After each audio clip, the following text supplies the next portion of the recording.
اگر کسی لڑکی کو افیئر کا ناجائز محبت کا آفر کرتے ہیں تو لڑکیاں جلدی پگھل جاتی ہیں اور اس کو فیشن کا نام دیا جاتا ہے.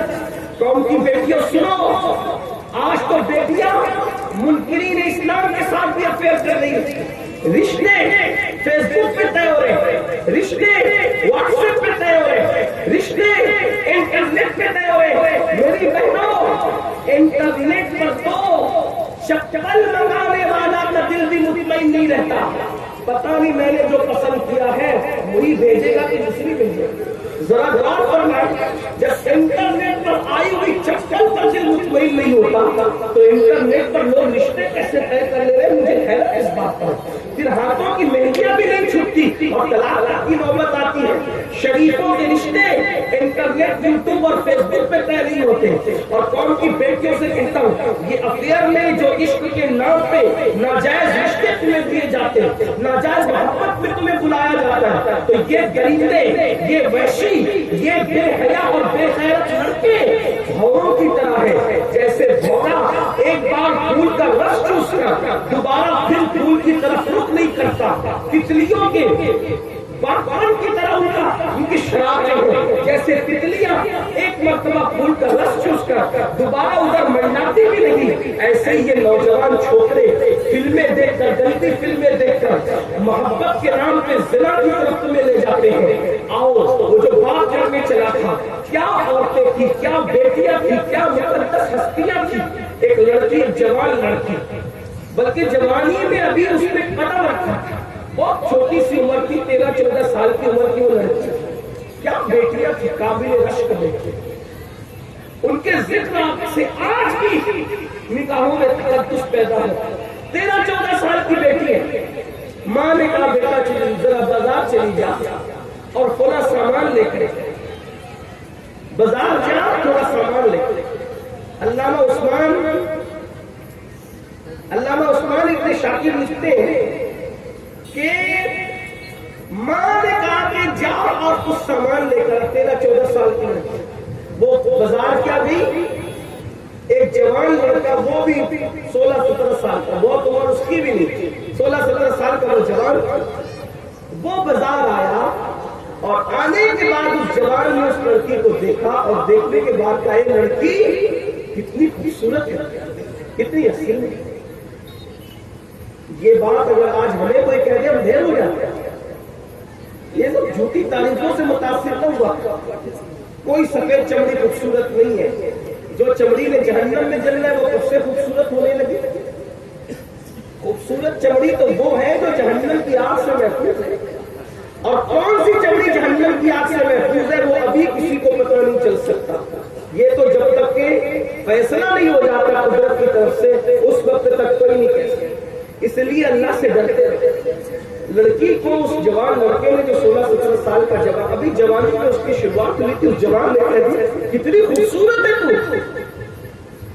تو، اور تیرے پورے وجود میں تیری آنکھیں کتنی خوبصورت، جی چاہتا ہے تیری جھیل سی آنکھوں میں ڈوب جائے. جوان نے کہنے کو تو کہہ دیا. لڑکی نے غیرت سے کہا میری خوبصورتی میں سب سے زیادہ تجھے میری آنکھیں اچھی لگی نا.